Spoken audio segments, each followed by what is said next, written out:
Hello, I'm Katie Derham and welcome to the Richard Burnett Historical Collection of Early Keyboard Instruments, which forms the core of what used to be the Finchcocks Musical Museum and which is still the most exceptional resource and charity for anybody who's passionate about early keyboards.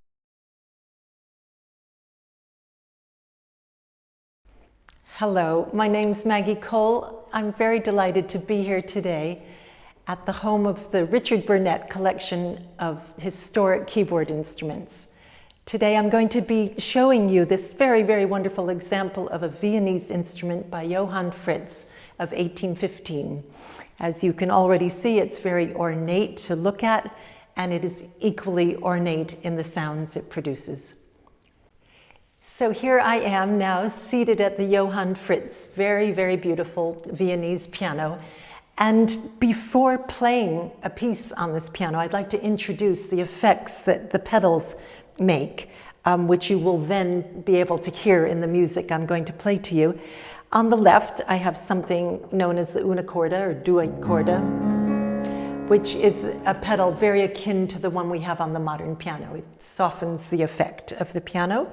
The next one, called the moderator, introduces, when I depress the pedal, it introduces cloth between the hammers and the strings, and it produces this beautiful sort of ghostly,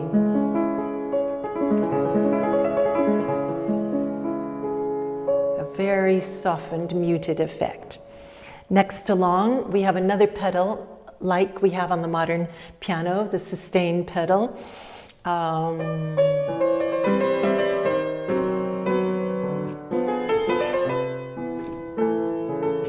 That's the sustaining pedal, which lifts the dampers and lets the sound resonate until the dampers come down.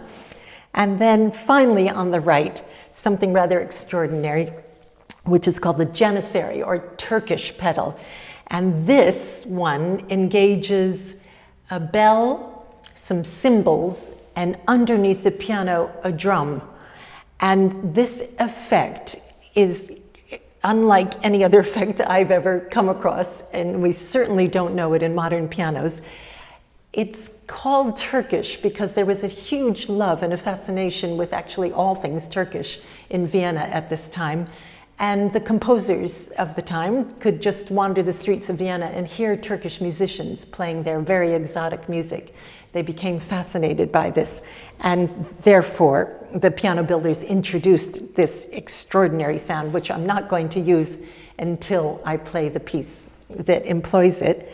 And finally, I want to just tell you about another sound which is operated with a knee lever here under my left, or above my left knee, and this is the bassoon effect. And it makes a rasping, buzzing sort of sound.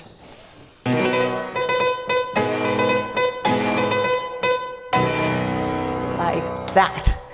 And I think the point most important to make is that in the piece I'm about to play, which is the Turkish Rondo, nicknamed the Turkish Rondo by Mozart, the last movement of his sonata in A major, the title Turkish, which it's been given, really comes from the fact that these sounds were being created at this time in Vienna on pianos. So that emulating of Turkish sounds is why this piece has become known as the Turkish Rondo.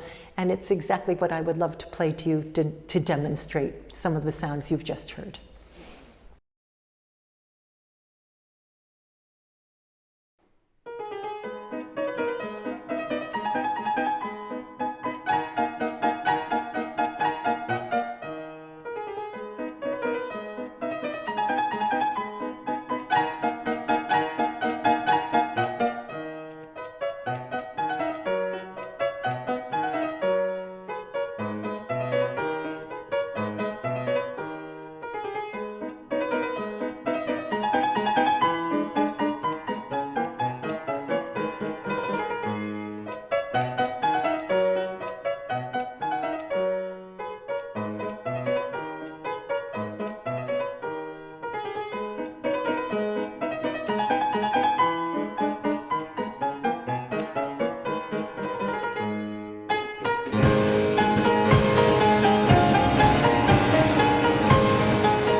I hope you've enjoyed the very ornate sounds and the very ornate look of this beautiful instrument. Thank you so much for joining me. If you'd like to find out more about the charity and the workshops and the events that take place here, then please do so. If you'd like to support, we'd like you to do that as well. Go to the comments section beneath this film or go and visit the Finchcocks charity website.